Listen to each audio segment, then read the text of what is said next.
이제 이스라엘 백성들이 새 시대의 새로운 땅에 들어가기 위해서 인구 조사를 마쳤습니다. 그리고 나서 한 가지 더 일을 하게 되어지는데요. 그게 바로 오늘 본문의 이야기입니다. 바로 다음 세대, 새로운 시대의 지도자를 세우는 일을 하게 되어집니다. 12절에 보니까 하나님께서 모세에게 이르시되 너는 아바림 산에 올라가서 내가 이스라엘 자손에게 준 땅을 바라보라 라고 말합니다. 이 아바림 산은 어디냐면 우리가 알 겁니다. 드보산, 모세가 마지막으로 운명한 곳 드보산, 또 비스가산 똑같습니다. 그러니까 아바림 산맥이 있다면 그 중에 제일 높은 산이 비스가산이고, 그 중에 제일 높은 산봉우리가 바로 느보산 봉우리입니다. 그러니까 아바림산, 비스가산, 느보산 다 같은 겁니다. 이 산에 올라가서 약속의 땅을 바라보라 라고 말하고 있습니다. 이 산에 올라가면요, 바로 밑에는 사해가 보이고, 그 다음 너머에는요 여리고 산지가 보이고, 그 다음 너머에는 유다 광야가 보입니다. 유다 광야가. 그리고 날씨가 좋은 날이면 저 멀리 예루살렘까지 보이는 곳입니다. 그러니까 한마디로 말한다면은 이스라엘 땅 전체가 보이는, 조망되어지는 그런 곳이지요. 근데 그 산에 올라가서 그 약속의 땅을 바라보라 하면서 하나님이 뭐라고 말씀하십니까? 13절, 본 후에 내 형 아론이 돌아간 것 같이 너도 조상에게로 돌아가리니. 쉽게 말하면 무슨 말입니까? 너 여기서 죽을 거야. 여러분 생각해 보세요. 지금 모세는 숨가쁘게 달려왔어요. 그렇죠? 40년 동안 오로지 한 가지 이유만 가지고, 뭐죠? 저 가나안 땅에 들어가야지. 그렇게 해서 광야길을 걸어왔고 험난한 시간을 헤쳐왔는데, 정작 다 왔는데 그 관문에서요, 너는 들어갈 수 없어, 여기서 죽게 될 거야 라는 음성을 듣게 된 것입니다. 얼마나 마음이 슬펐을까요? 그죠? 근데 사실 이 말씀은요, 오늘 처음 주실 말씀이 아니었어요. 이미 민수기 20장에 보면은 모세가 그 무리바 사건 있지 않습니까? 반석에서 물을 쳐서 물을 내는데 그때 지팡이를 2번 치면서 분노했죠. 그 일로 인해서 하나님의 거룩을 드러내지 못한 결과 너는 그 땅에 들어가지 못할 것이다 라고 하는 음성을 듣게 되어져요. 여러분, 내가 만약에 모세라면 어떨까요? 내가 만약에 모세라면 지금 이 순간에 다시 한번 또 이 말을 딱 들을 때 어떤 느낌일까요? 아니, 하나님은 좀 잊어버릴 만도 하실 텐데, 그죠? 그게 언제 때 이 얘기라고 아직까지 기억하시고 꽁 하고 있다가 또 딱 말씀하시고, 참 하나님 좀 그러네, 그런 생각 들지 않겠어요? 그죠? 근데 하나님께서요, 그때 하신 말씀 그대로 그 땅에 들어가지 못할 것이다 라고 말합니다. 그러면 또 이상해요. 그 땅에 들어가지 못할 거 하실 거라면 왜 그 땅은 보여주시는 거예요? 그죠? 여기서 왜 하나님께서 모세에게 그 산에 올라가서 그 땅을 바라보라 라고 했을까요? 이게 모세에게 어떤 의미가 있을까요? 들어가지는 못하니까 바라만 봐, 그걸로 위로받아라, 그런 뜻일까요? 아니죠. 여러분, 높은 산에 올라가면 뭐가 보이죠? 밑에가 다 보이죠. 밑에가. 여기 우리 당진에도 당진의 높은 산 있죠? 무슨 산이죠? 아미산. 그래도 아미산만 올라가도요, 당진 시내가 다 보입니다. 안 보여요? 거의 다 보입니다. 거의 다 보입니다. 그러니까 지금 모세가 그 산에 올라가니까, 아바림 산에 올라가니까요, 저 멀리 가나안 땅 전체가 한눈에 내다보는 거예요. 그 땅에 보면서도 들어가지 못한다는 것 때문에 마음이 편치 않았지만, 모세가 그 산에서 하나님의 역사가 펼쳐질 그 땅을 가만히 보고 있노라 보니까 뭐가 보입니까? 소망이 생기기 시작합니다. 미래가 보이기 시작하는 겁니다. 그 땅에서 이루어질 하나님의 역사가 보이기 시작하는 거예요. 이런 거죠. 우리도 가끔 그런 일이지 않습니까? 건물을 지을 때 먼저 건물 옆에다가 뭘 지어놓냐면 큰 광고판 하나 지어놓죠. 그리고 거기다가 그림 하나 그려놓죠. 조감도. 그죠? 조감도는 새가 바라본 시선으로 본 건물을 할 때 조감도 합니다. 제가 우리 교회에 건축할 때는 없었기 때문에 모르겠는데 우리 교회 건축할 때에도 조감도 있었죠? 있었죠? 네. 있는 사람들 별로 있었죠? 네, 있었습니다. 그러면 그 조감도 보시면서 뭘 생각하십니까? 조감도 보면서 야, 그림 참 잘 그렸네. 야, 어떻게 이렇게 딱 사진처럼 그렸을까? 그렇습니까? 네, 알겠습니다. 마스크 채워놓으니까 아직 다 담으신 거 알겠습니다. 네, 그죠? 아, 그림 잘 그렸네. 누가 그렸을까? 어쩜 그렇게 사진과 똑같아? 그게 아니죠. 야, 한참 보고 있으면 뭐 생각나죠? 야, 저기 들어가서 예배할 생각나죠? 야, 저기 들어가서 신앙생활할 생각하죠?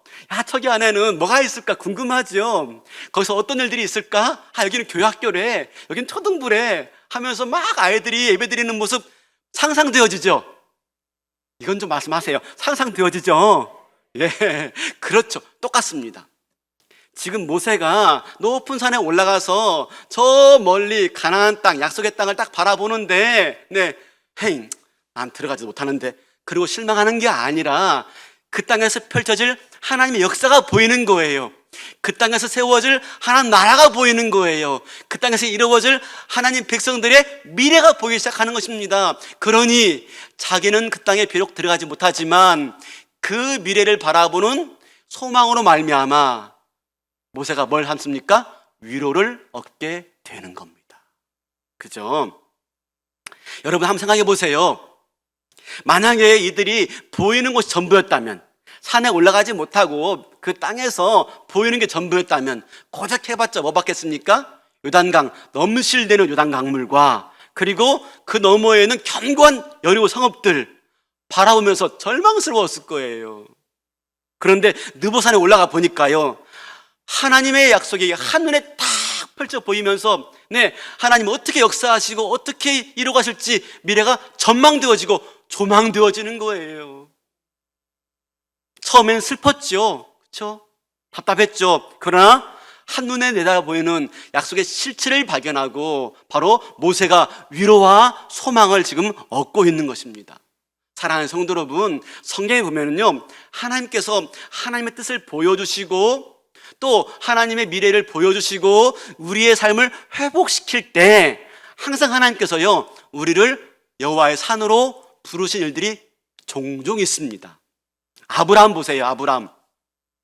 아브라함이 있는데 하나님이 아브라함을 모리아 산으로 부르십니다. 그죠? 모리아 산에서 아들 이삭을 번제물로 드리라 라고 하시면서 거기에서 뭘 보여주십니까? 하나님의 꿈과 계획과 미래를 보여주십니다. 하나님의 약속을 보여주시죠. 그뿐입니까? 모세입니다. 모세는 오늘 느보산 전에 시내산에 올라갑니다. 그죠? 시내산에 40세에 애굽을 떠나서 40년 동안 광야에서 양을 치다가 80세가 되었을 때 시내산에 하나님께서 부르십니다. 거기서요, 마침내 80세 노년의 인생 가운데 하나님 만나주심으로 말미암아 모세를 통해서 이스라엘 구원 역사를 이루어주시고 하나님의 구원 계획을 보여주심으로 80세 노년의 모세에게 미래와 소망으로 이끌어가는 장면을 볼 수가 있습니다. 그뿐입니까? 여러분, 엘리야 아시죠? 엘리야가 바알 선지자, 이세벨 선지자 싸워서 이깁니다. 그런데 그만 이세벨 여왕이 왕비가 한마디에 혼이 빠져가지고 도망가다가 이제 나 죽게 싶습니다 라고 했을 때 하나님이 엘리야를 어디로 부르시죠? 호렙산으로 부르십니다. 그래서 그를 어떻게 해요? 네, 세미한 음성 가운데 만나주시잖아요. 그러면서 엘리야에게 하나님의 계획을 말하죠. 하나님의 미래를 말하죠. 하나님의 구원 역사를 말함으로 말미암아 엘리야를 회복시키는 걸 볼 수가 있습니다. 그렇습니다. 항상 하나님께서는요, 그렇게 우리가 지쳐있을 때, 낭망해 있을 때, 절망 가운데 있을 때, 미래가 없을 때 우리를 여호와의 산으로 불러주시는 것입니다. 가장 결정체는 뭡니까? 결정체? 바로 골고다 언덕입니다. 골고다 언덕 위에 뭐가 세워져 있죠? 예수 그리스도의 십자가가 세워 있습니다. 그 십자가 위에 서 보니까 모든 게 분명해지는 겁니다. 그전에는 나는 가진 게 없는 사람이고, 나는 성공하지 못한 사람이고, 난 별 볼 일 없는 사람처럼 보였어요. 내 인생에 의미가 없고 미래가 없었어요. 근데 골고다 언덕 위에 세워진 십자가 앞에 내가 세워져 보니까, 내가 가치 있는 인생인 것입니다. 내가 소망 있는 인생인 것입니다. 나를 위해서 예수가 죽으신 거예요. 사랑하는 성도 여러분, 우리가 이런저런 삶으로 말미암아서 때로는 실패한 듯 인생을 살 수가 있고요, 소망이 없는 인생을 살 수가 있어요. 그때 우리가 하나님 찬에 올라가야 되는 것입니다. 나를 향하신 하나님의 계획, 그죠? 나를 향하신 하나님의 약속, 나를 향해 갖고 있는 하나님의 미래를 볼 수 있어야 되는 것입니다. 미가서 4장 2절 볼까요? 그죠? 이렇게 말합니다. 한 절 빼놓고 그 다음 절 읽어보면, 오라 우리가 여호와의 산에 올라가서 야곱의 하나님의 전에 이르자 그가 그의 돌을 가지고 우리에게 가르칠 것이다. 여호와의 산에 올라가면요, 하나님의 돌을 가지고 펼쳐주시는 겁니다. 하나님의 뜻을 펼쳐주시는 것입니다. 만약에 모세가 산에 올라가서 이 하나님이 펼쳐주시는 계획을 보지 못했다면 그는 실패한 인생이었을 거예요. 그죠? 그러나 모세의 인생은 실패한 인생이 아닙니다. 모세의 인생은 이 산에서 펼쳐지는 하나님의 전망으로 말미암아 그의 인생은요, 거기서 끝나지만 끝나지 않아요. 육신의 삶은 육신의 삶은 끝날 수가 있어요. 그러나 그의 삶은 끝나지가 않아요. 그에게 미래가 있고 소망이 있고 그에게 새로운 역사가 주어지고 있는 것입니다. 사랑하는 성도 여러분, 실패했다고 생각되십니까? 이젠 끝이야 라고 생각되십니까? 여호와의 산에 올라갈 수 있는 저와 여러분 되시길 바라겠습니다. 힘들 때마다 올라가셔야 됩니다. 어려울 때마다 올라가셔야 됩니다. 실패했다고 느낄 때마다 올라가셔야 됩니다. 그러면 그 산에서 바라보면 모든 게 다 분별되는 겁니다. 그러면 여호와의 산이 어딜까요? 십자가입니다. 십자가. 아까 말한 것처럼 골고다 언덕 위에 세워진 십자가의 빛 앞에서 내 인생을 바라보게 되어지면 끝이 아닌 거예요. 언제나 우리에게는요, 소망이 있고요, 언제나 우리에게는요, 새로운 출발이 주어지는 것이지요. 바로 지금 그렇게 모세가 끝난 것 같았습니다. 이 자리에서 그의 인생은 사라지는 줄 알았습니다. 그죠? 가나안 땅에 들어가지 못하니까 실패한 인생인 줄 알았습니다. 근데 모리아산에서, 그 느보산에서 하나님의 계획을 발견하게 되어지고요, 그가 새로운 인생의 꿈을 품기 시작합니다. 그러자 그가 달라지기 시작합니다. 어떻게 해요? 15절 보겠습니다. 모세가 여호와께 여짜와 이르되 기도하기 시작하는 겁니다. 모세에게 새로운 소망이 생기고 새로운 미래가 생기자 그가 기도하기 시작하는데 그의 기도의 내용이 뭘까요? 다음 세대에 세워질 리더를 위해서 기도하고 있는 것입니다. 우리 16절, 18절 볼까요? 17절까지 볼까요? 여호와 모든 육체의 생명의 하나님이시여 원하건대 한 사람을 이 회중 위에 세워서 그로 그들 앞에 출입하며 그들을 인도하여 출입하게 하사 여호와의 회중이 목자 없는 양같이 되지 않게 하옵소서. 뭐라고요? 모세는 지금 자기가 끝나가고 있는 걸 알고 있습니다. 그러나 하나님의 역사는 계속 되어질 것이고 그 약속의 땅에서 하나님의 역사는 펼쳐질 것을 보았기 때문에 자기 뒤에 올 새로운 사람이 필요하다는 것을 알게 됐던 것이지요. 그러니까 모세는요, 단순하게 자기 시대가 끝나가는 걸로 아쉬워하지 않습니다. 다음 세대를 준비하고 있는 거죠. 다음 세대를 위해서 간구하고 있는 것이죠. 모세는 그렇습니다. 모세는요, 이제 달라졌습니다. 그 느보산에서 하나님의 계획을 발견하니까 그의 인생이 달라졌습니다. 그는 한 시대만 살아가는 존재가 아니에요. 그는 자기에게 주어진 인생만 살아가는 존재가 아니에요. 하나님 나라 전체를 바라보면서 하나님 나라 전체를 살아가는 자가 된 겁니다. 그게 뭐예요? 다음 세대를 세우는 일. 다음 세대를 세우는 일. 여러분, 어리석은 사람은요, 모든 걸 다 내가 해야 한다고 생각합니다. 근데 하나님 나라 일은요, 한 세대로 완성되는 법이 없습니다. 그 다음 세대를 통해서, 그 다음 세대를 통해서, 또 그 다음 세대를 통해서. 모세는 이거 알고 쓴 것이죠. 그래서 자기의 세대가 끝나가지만 슬퍼하지 않아요. 오히려 사명감을 가지고 기도하면서 다음 세대를 위해서 준비하고 있는 것이지요. 여러분, 우리가 이런 사람이 되어야 됩니다. 그렇죠? 내 인생이 끝나감에 따라서 슬퍼할 일이 아니에요. 난 이제 더 이상 소망이 없어 절망할 일이 아니에요. 하나님 역사는 여기로 끝나지 않습니다. 세대와 세대를 넘어서 이루어지기 때문에 우리가 할 일은 무엇입니까? 다음 세대를 살리는 일, 다음 세대를 세우는 일. 그렇죠? 바라기는 나 자신만 바라보지 말고요, 우리 전체를 바라보고요, 그렇죠? 우리 교회만 바라보지 말고 지역사회를 바라보고 한 나라를 바라보면서 지금 내가 할 것은 무엇인가, 여기에 우리가 집중해야 됩니다. 그렇지 않으면 우리의 신앙이 개인적인 신앙 되어지고요, 이기적인 신앙 되어지고요, 기복적인 신앙이 되어지고 마는 것입니다. 모세는 네가 죽을 것이다 라는 음성을 듣자 거기에 절망하지 않아요. 오히려 뭡니까? 다음 세대를 위해서 기도하고 있어요. 하나님 감사합니다. 그렇군요. 내가 여기서 끝나는군요. 그러나 저는 끝날지언정 하나님의 역사는 끝나지 않고 계속 되어지는군요. 그러면 나를 이어서 뒤 이어올 사람이 누구겠습니까? 하나님, 이 바톤을 이어받아 달릴 자는 누구십니까? 라고 모세가 하나님께 여쭙고 있어요. 그때 하나님 말씀하시죠. 여호수아니라. 여호수아니라. 여러분, 모세의 인생 끝난 게 아닙니다. 왜요? 그 바톤, 그 사명의 바톤, 그 역사와 하나님 계획의 바톤을 이어서 여호수아가 달리고 있기 때문에 모세의 인생 끝난 게 아니에요.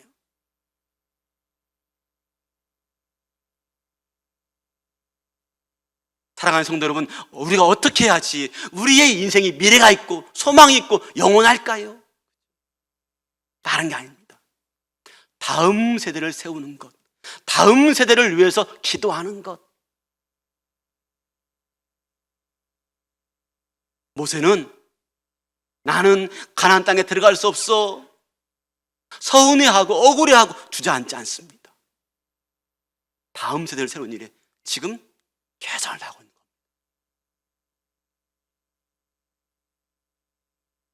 그러면 우리 다음 세대를 세우는 일이 뭘까요? 18절 한번 볼까요? 18절.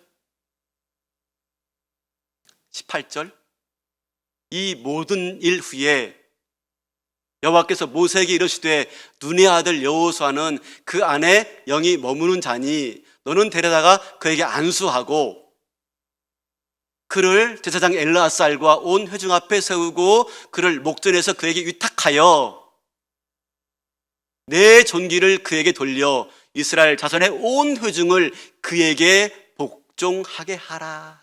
무슨 말입니까? 모세야, 너의 존귀와 영광과 권세를 여호수아에게 주어서 모든 회중들이 여호수아를 볼 때 마치 너를 본 듯 여호수아에게 복종하게 하라라고 말하고 있는 것입니다. 뭘 주어서? 존귀를 주어서, 영광과 존귀와 권위를 주어서.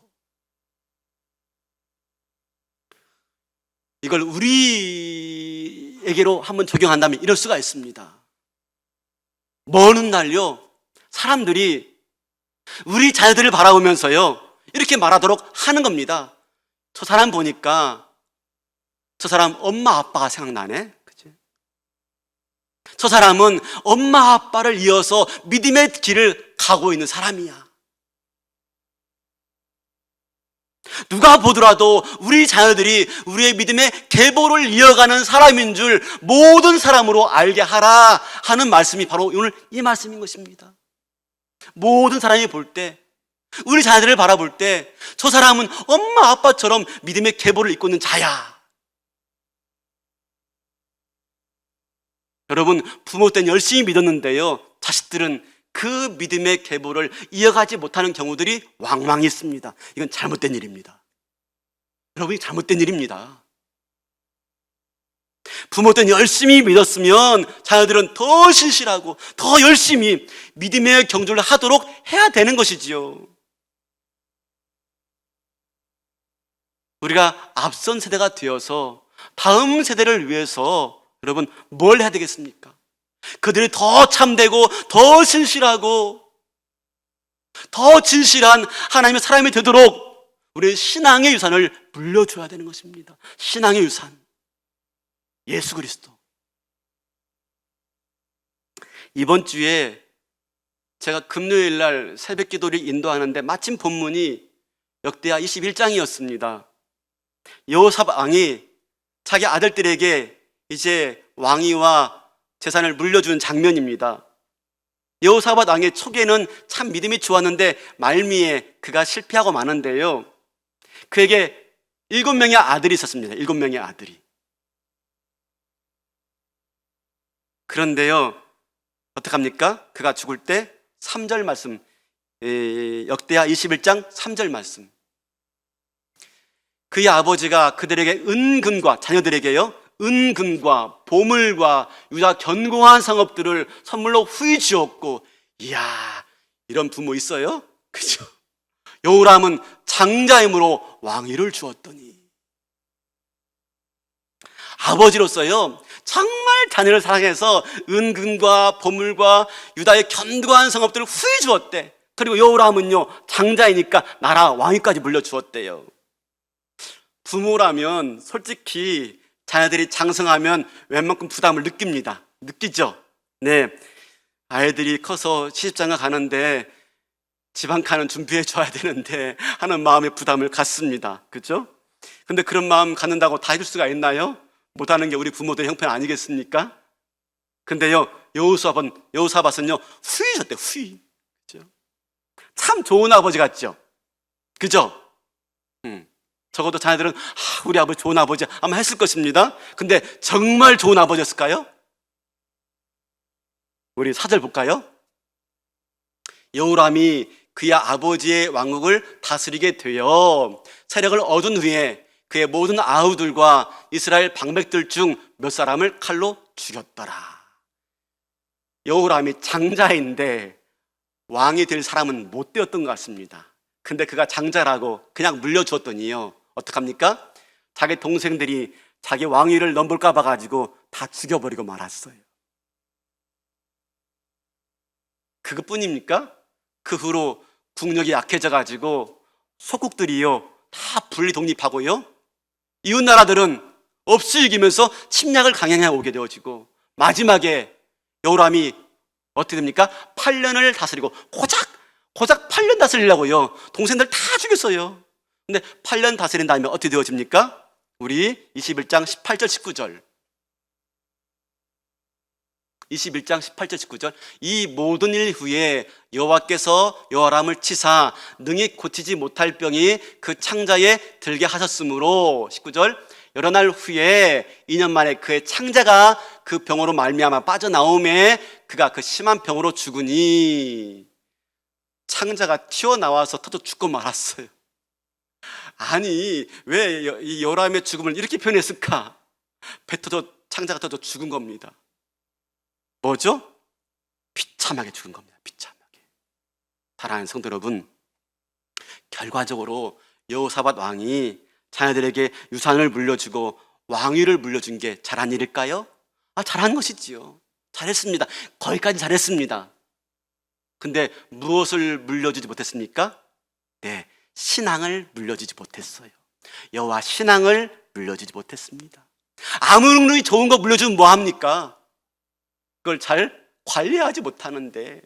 왕위를 물려주면 뭐합니까? 그걸 잘 사용하지 못하는데. 여러분, 아무리 좋은 거라 할지라도 그걸 잘 관리하지 못하면 그건 복이 아닙니다. 그건 뭡니까? 독입니다. 독. 여러분, 독이에요. 아셔야 돼요.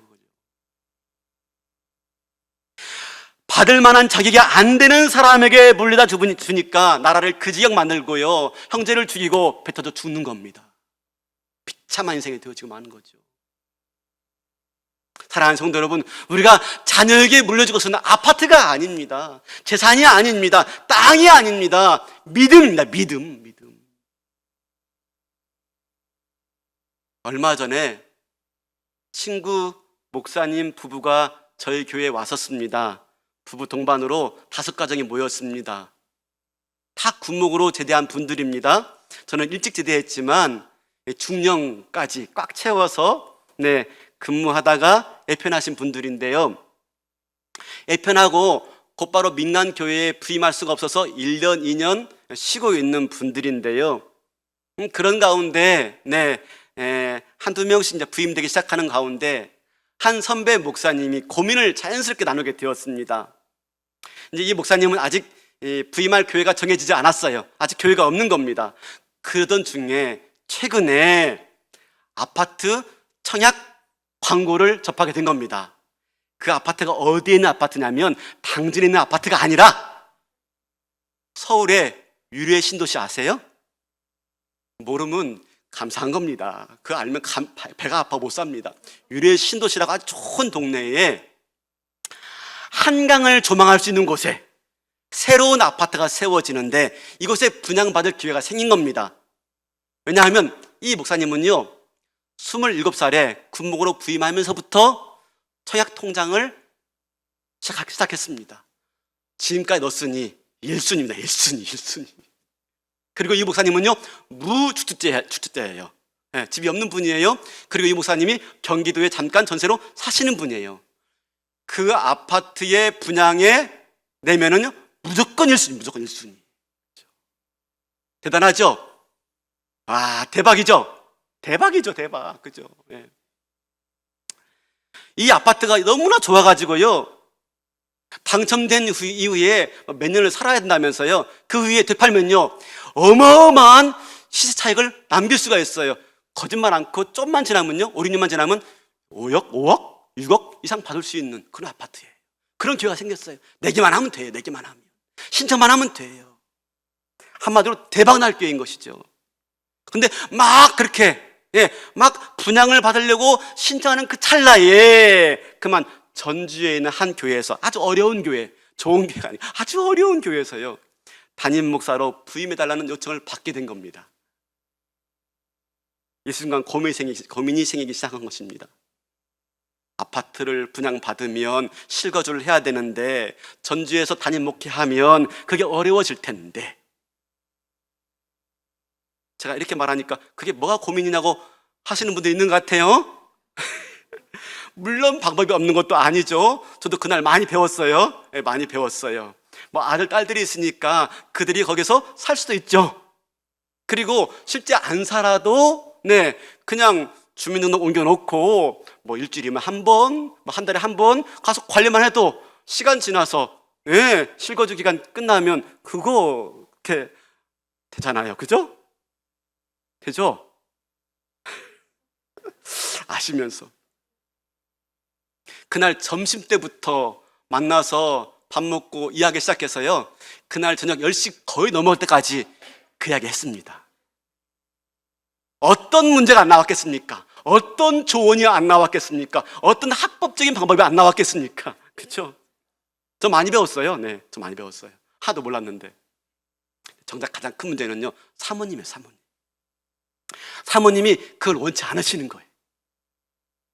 사모님은 그냥 목사님이 비록 작은 교회가 어려운 교회지만 그 교회 담임으로 부임하게 되었으니 목회에만 전념하길 바라는 겁니다. 그러니까 전주에서 목회하기로 했으니 전주에 살면서 목회만 전념하자 하는 거였어요. 서울에 아파트 한 채에 있는 게 뭐 문제가 될까 싶지만 서울에 집이 있으면 아무래도 마음이 나누어진다는 거였어요. 근데 선배 목사님 마음은 그게 아니었어요. 왜냐하면 선배 목사님 아버님도 목사님이었어요. 은퇴하신 목사님이세요. 자꾸 하셨는데요 원래 이 아버님 목사님이요 원래는 교회 사찰 집사님이었어요. 교회 관리사님이었어요. 그 은혜 받으셔가지고 신학을 공부하시고 늦게 목회 시작했으니 목회가 평탄하겠어요? 아니죠. 판자로 지은 교회에서요 목회 시작했는데 한쪽 막아놓고 그걸 써서 살림살이를 했던 겁니다. 그러니 그 가운데 자라났던 이 목사님 장남인데 얼마나 힘들었겠습니까? 힘들었죠. 조금이라도 편한 집에 살고 싶고 조금이라도 나은 집에 살고 싶고 아니 자기는 안 그렇다 할지라도 자기 자식만큼은 왜? 자기가 그렇게 고생했으니까. 그죠? 더구나 그 선배 목사님의 아들이 우리 큰아이와 동갑내기인데 지금 신학교 다니면서 전도사님 하고 있어요. 3대가 목회자 가정이 되고 있는 겁니다. 그리고 목사님이 장남이니까 늘 안쓰러워요. 동생들이 참 힘들게 살아가는데 도와주고 싶은데 그 아파트 분양받았다가 되팔아서 좀 차익 생기면 자녀도 주고 예, 형제도 추고. 근데 정작 누가 반대해요? 사모님이 반대하는, 사모님이. 여러분 좀 이상하죠? 보통 이런 데 밝은 사람은 누굽니까? 남편입니까? 아내입니까? 아내분들이 아무 말도 안 하시는데 대부분 거기에 박죠. 현실적이니까 남자보다. 그죠? 근데 이 집안은 바뀐 겁니다. 이게 바뀐 겁니다. 그날 모임에서 목사님 편, 사모님 편 나누어가지고 열심히 응원했습니다. 그러면서 함께 모인 모든 사람들이 목사님도 이해되어지고 사모님도 이해되어지고 편들다가 뭐 했다가 한참 대화하는데 제가 그 선배 목사님 사모님께 물었어요. 형수님, 근데 형수님은 언제 어디에서 신앙생활 시작하셨어요? 제가 물었어요. 왜 물었냐면요, 가만히 보니까 그렇게 생각하시는 그 사모님의 생각이 단지 개인적인 성향을 뛰어넘는 거였던 걸 느낀 겁니다. 이건 성향을 뛰어넘는 문제예요. 물었더니요, 어릴 적부터 고신축 교회에서 신앙생활을 했대요. 고신축 교회. 여러분, 고신축 교회는요, 장로교인데 장로교회 합동 통합 고신이 있어요. 근데 고신 중에서도요, 서울 고신이 있고 부산 고신이 있어요. 근데 이분이 부산 고신 출신이에요. 훨씬 더 보수적이죠. 일제 신사 참배를 거부했던 바로 그 교단이지 않습니까? 훨씬 더 보수적이에요. 거기에서 신앙생활을 한 겁니다. 제가 그 말 듣고 아하, 그랬구나 그랬습니다. 아하, 그랬구나. 그럴 법해요. 이해가 되는 겁니다. 이해가. 어릴 적부터 그렇게 보수적인 신앙 교육을 받다 보니까 서울의 아파트를 분양받는 것이, 전주에서 목회하면서 서울의 아파트 하나 분양받는 것이 두 마음을 품은 것처럼 느껴지는 겁니다. 두 마음을. 그래서 어렵게 비록 힘들지만 그 교회에 부임했는데 오직 그 교회에만 전념하길 바라는 겁니다. 오직 그 목회에만 전념하길 바라는 거예요. 사모님이. 결국 한참을 설왕설래했지만 결론을 내지 못하고 흩어지게 되었어요. 집에 가게 되었어요. 모두가 다 아쉬운 마음으로, 나라면 좋았을 텐데 하는 아쉬운 마음을 가지고요, 다 돌아가게 되었어요. 그러다가 며칠이 지나서 우연히 전화가 걸려왔어요. 뭐냐면 이제 교회에 부임하셔가지고 위임식 해야 되는데 먼저 민간 목사 된 저에게 묻는 겁니다. 병만아, 위임식 어떻게 해야 되냐 묻는 겁니다. 그러면서 위임식 문제로 한참 대화하다가 제가 끝마무리에 물었어요. 형, 근데 아파트 분양 그거 어떻게 됐어요? 궁금하잖아요. 안 궁금해요? 안 궁금하면 그냥 끝내고 설교 끝내고요. 궁금하잖아요. 그랬더니 이렇게 말하는 겁니다. 응, 포기하기로 했어. 와이프 말대로 목회에만 전념하기로 했어 하는 겁니다. 선배 목사님도요, 그죠? 한편으로는 그 아파트 분양 받아가지고 자녀들 고생시키지 않고 편하게 살게 해주고 싶었지요. 근데 두 마음을 품는다는 것은 결국 어느 거 하나도 제대로 할 수 없다는 걸 알았던 것이지요. 그래서 제가 그랬습니다. 형, 잘했어요. 정말 잘했어요. 남의 일이라고 그렇게 한 건 아니고요. 진짜로 잘했어요. 목회에만 올인해야죠. 우리는 목회 위에 다른 대안이 있어서는 안 되는 거죠. 그렇죠? 우리는요, 목회 위에 다른 대안이 있으면 안 돼요. 목회가 모든 것 돼야 되는 것이죠. 그래서 이렇게 말했습니다. 그럼 형, 우리가 자녀들에게 물려줄 것은 재산이 아니지, 오직 하나님 바라보는 그 신앙, 그거지 하고 전화를 끊었어요. 사랑하는 성도 여러분, 저는 개인적으로 그 선배 목사님이요, 나이는 같아요. 나이는 같아요. 근데 내일 제가 형이라고 불러요. 역시 형같이 행동을 했더라고요. 저는 그 선배 목사님이요, 가장 멋진 것을 자녀에게 남겨주었다고 믿습니다. 그리고요, 마침내 그 가정이 3대를 이어서 가장 멋진 목회자 가정이 될 줄로 또한 믿습니다. 그렇죠? 사랑하는 성도 여러분, 우리가 다음 세대를 위해서 뭘 물려줘야 할까요? 나 혼자 예수 잘 믿는 걸로 끝내서는 안 됩니다. 그건 예수 잘 믿는 게 절대 아닙니다. 똑똑히 분명히 말씀드립니다. 저한테 먼저 말씀드립니다. 저한테. 나 혼자 예수 잘 믿는 거 절대 잘 믿는 거 아닙니다. 우리 가정에서, 우리 자녀들부터 믿음을 세우고, 우리 교회에서 우리 다음 세대들 믿음으로 세워가야 됩니다. 그게 삶 있는 겁니다. 사랑하는 성도 여러분, 이런 차원에서 가정예배 꼭 드려주세요. 꼭. 가정예배는 그 첫걸음.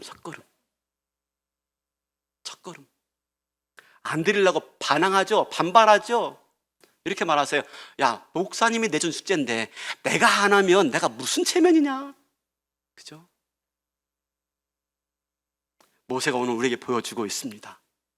다음 세대를 세우는 것. 아무리 끝났다 할지라도 끝나지 않는 것은 내 마음속에 미래를 향한 비전이 있고 다음 세대를 향한 소망이 있을 때 우리 인생이 끝나지 않는 겁니다. 모세는 영원히 여호수아에게 또 그 다음 세대에게 기억되어지는 인물로 모든 세대의 마음 가운데 기억되어지는 존재가 되어지는 것이지요. 사랑하는 성도 여러분, 한국교회가 뭘 잘못했습니까? 다음 세대를 믿음을 온전히 세우는 일에 실패한 겁니다. 대면 예배가 어려워진 지금 우리 아이들 어디 가 있습니까? 온라인 예배 드리고 있다고? 그럼 다행입니다. 온라인도 예배하지 않고요. 어디 가 있습니까? 왜 이리 되었습니까? 왜요? 우리 부모들 잘못 아닙니까? 그렇죠? 좋은 대학에 들어가는 게 더 중요한 거예요. 중학교, 고등학교 올라가면 신앙생활 면제. 왜요? 좋은 대학 들어가는 게 중요하니까. 그러면 아이들 마음 가운데 자연스럽게 신앙보다 더 좋은 게 있구나, 더 귀한 게 있구나, 더 중요한 게 있구나. 자연스럽게 현실적으로 잘 되는 게 복인 거예요. 우리의 믿음이 어떤 믿음입니까? 예수 잘 믿어서 이 땅에 잘 되는 것, 예수 잘 믿어서 이 땅에서 복 받는 것. 여러분, 이거 기복적인 신앙입니다. 이거 미신적인 신앙이에요. 이런 신앙으로 살아오니까 우리 아이들이 신앙을 유산으로 받지 못하는 겁니다. 여러분, 기복적인 신앙, 미신적인 신앙은 다음 세대에게 전달되지 못합니다. 왜? 다음 세대는 이성적인 세대입니다. 다음 세대는 합리적인 세대예요. 다음 세대는 과학적인 세대예요. 우리가 믿는 식의 기복적이고 미신적인 신앙은 씨알이 안 먹힙니다. 씨알이. 그래서 그들이 믿음을 전수받지 못하고 있는 거예요. 우리가 노력하는 것 같지 않게 믿음이 전수되지 못하는 것은 우리의 신앙이 너무 기복적인 신앙이기 때문에 그게 먹히지 않는 거예요. 그게. 그러므로 우리가 어떻게 합니까? 인격적인 신앙을 물려줘. 인격적인 신앙. 한 주간 살아오면서 가정 예배 드리면서 내가 만난 예수님, 내가 만난 하나님, 힘들고 어려웠을 때 나를 다가와서 어루만져 주시고 용기 주신 그 하나님, 내가 실패해서 눈조차 들 수 없는 하나님께 회개했던 그 이야기들, 그 인격적인 하나님을 우리가 이야기하는 거죠. 가정 예배 가운데 삶 속에서 그럴 때 우리 아이들이 인격적인 하나님을 만나게 되어질 때 바로 다음 세대가 세워지게 되어지고 새로운 시대의 새 역사의 주인공으로 세워지게 될 줄로 믿습니다. 오늘 이 시간 이 말씀 우리가 정말 명심하고 우리 남은 날들을 어디에 투자하며 어디에 목숨 걸 것인지를 다시 한번 각오하며 다음 세대를 세우는 일에 최선을 다해서 나아가되 예배 가운데서, 가정 예배 가운데서 인격적인 하나님, 내가 만난 하나님, 내가 경험한 하나님, 그 하나님을 우리 아이들도 만날 수 있도록 최선을 다해서 우리 남은 날들을 소망을 가지고 살아가시는 모세 같은 사람들 되시기를 주님의 이름으로 축원합니다. 다 일어나시겠습니다.